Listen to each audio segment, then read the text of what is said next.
La capitale d'Haïti paralysée après des violences entre policiers et militaires.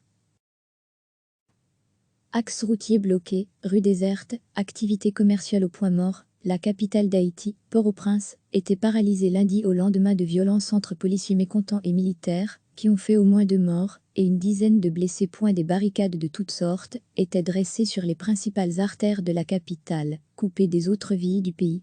Des policiers protestataires ont même saisi les clés des rares véhicules circulant malgré tout, afin de bloquer des routes, a constaté l'AF.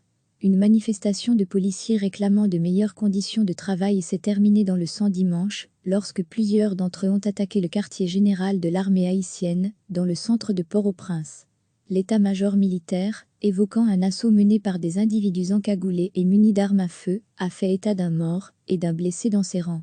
Un policier protestataire, parmi les 5 ayant été révoqués, a parlé de l'autre côté d'un mort et de plusieurs blessés, mais la police n'était pas encore en mesure lundi matin de donner un bilan des violences de la veille.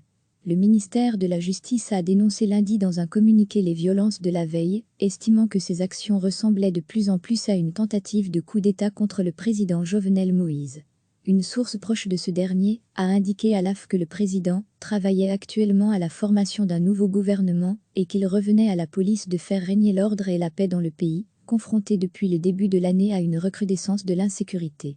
Le Bureau intégré des Nations Unies en Haïti, BINU, a quant à lui exprimé sa vive préoccupation face aux graves incidents de dimanche, invitant les policiers protestataires à éviter toute escalade dans la violence.